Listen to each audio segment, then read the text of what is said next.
Welcome back. Every year, roughly 110,000 people in North America learn they have a brain tumor. More than 3,000 of them are children under the age of 20. In fact, brain tumors are the leading cause of cancer death in children in the United States, making it the deadliest form of childhood cancer. The good news is that there are new treatments that are being developed every year, thanks in part to a group of motorcyclists who put rubber to the road to raise money for research. This may look like a motorcycle gang, but look more closely and you might be surprised by who's on board. This year, close to 700 bikes are expected to participate in the annual Hudson Valley Ride for Kids, which Task Force leader Jack Jones says gives kids a thrill like they've never experienced. We put some of the smaller children in sidecars, and when you're doing 30 miles an hour and you're close to the ground like that, it feels like you're doing 110. Although you wouldn't know it from their smiles and enthusiasm, these children have a shared struggle. They've all been diagnosed with a brain tumor. We actually have some kids that come that are still going through treatments. You know, some of them are basically either had surgery or treatments or both. Pete Poveromo has been a Ride for Kids task force member for over 10 years. He says people have the wrong idea about bikers. We have everything from your everyday construction worker to doctors riding motorcycles. And when the word gets out that this charity is available or they need support, motorcycles come out in droves. That's what we're all about, is just coming together to support this foundation. And nothing illustrates the depth of that support like the vision of hundreds of motorcycles roaring around the bend. I think they see that there's a support system out there for them. There's people out there that actually care for their condition and want to see them through.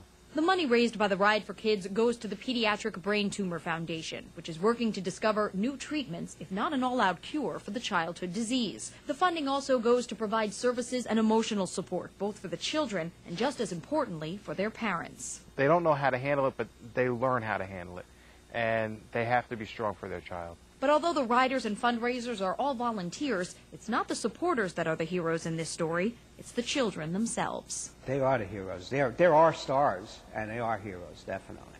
I'm a firefighter, and everybody calls firefighters and police and EMS people heroes. We're not heroes at all. You know, we just help people along the way. But these kids are the true heroes because they're up against something life-threatening, and they battle it every day, and they're stronger every day. And that's the true hero. And joining me now in our studio is Stacy Mariano and Adam Gankowitz and their daughter Ashley, who is 4. Thank you so much for spending a few minutes with us. Thank you for having us. So tell me, Stacy, a little bit about Ashley's story. Ashley has a disease called neurofibromatosis, where she tends to grow tumors throughout her body. One of the places that they do tend to grow tumors is in the brain, especially in the optic pathway. Her tumor is attached to her optic nerves, her hypothalamus, and her pituitary gland, affecting her vision, all of her hormone levels, her sleep, her eating, her emotions. And she was diagnosed 2 years ago, is that right? Correct. So what is that like to hear that diagnosis? I felt like it wasn't our life. I wasn't this person who was going to have a child that was diagnosed with such a catastrophic problem. But in other words, she's changed my life completely. It was the most difficult decision, trying to find the right doctors to make the right decisions on behalf of her. Because she's a little person, you're making decisions on behalf of her, which it was very hard, and there was a lot of torment about different doctors and who was the best and what do we do. I'd have to say it was the worst time of my life. Over the last 2 years, Adam, what kind of treatments have you guys gone through? Well, emotionally, we've gone through a lot, but Ashley had chemotherapy for 60 weeks approximately, maybe a little over that. So, you know, she had it pretty rough, but she took it like a trooper.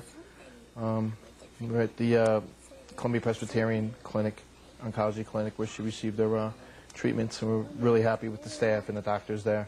And last year, you all participated in the Ride for Kids. Yes, we up did. in Harriman. Yes. And what was that like? It was wonderful to see that many people supporting the Pediatric Brain Tumor Foundation. Was just amazing. And people of all sorts, from young to old to different lifestyles, and they were great.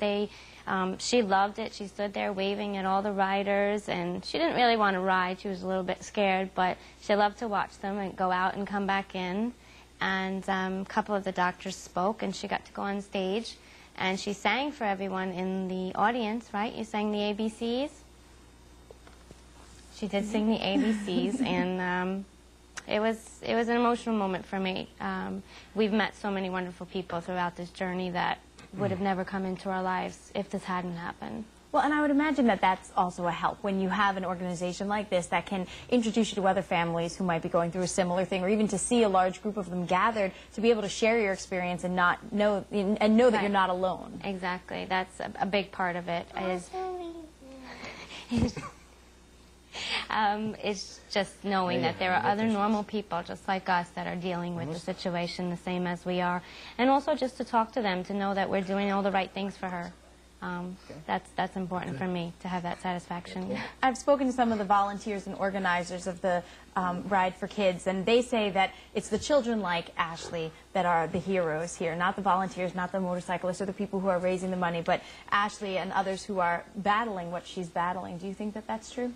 Yeah, I mean, I know Ashley, just watching her during the whole duration of her treatment, I mean, I'm proud that she had such a good spirit and her demeanor about the whole thing. I mean, there was times she would look forward to actually going to chemo and seeing Dr. Garvin and Linda, her nurse, and some of her friends that were going through similar treatments. And I mean, I know as an adult I would, be a crybaby about it and I'd be very depressed and not happy at all. But she was happy to go for her treatments every week. I think what the Pediatric Brain Tumor Foundation does for our children is wonderful, and I just have to thank everyone for their support and all their efforts and their volunteering and taking time out of their own lives to step into another family's life who's a stranger and just helping us make our kids better. So we just like to say thank you to everyone at the Pediatric Brain Tumor Foundation.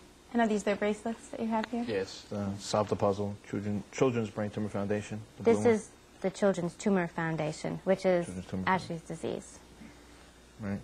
All right. Well, thank you very much for spending a few minutes with us. We appreciate it. Just want to thank everybody at the hospital, too. Columbia Presbyterian, Dr. Garvin, Linda, the nurse, and all the staff. Say bye, thank you. Say It was very bye-bye. nice meeting you. Bye. Say you too. Bye-bye. You too. And now just a reminder, the Hudson Valley Ride for Kids will take place on Sunday, August 6th at the Monroe Woodbury Elementary School in Central Valley. If you'd like more information, you can visit their website at hvrideforkids.org. Up next, we're going to have a quick check of your headlines, so don't go away.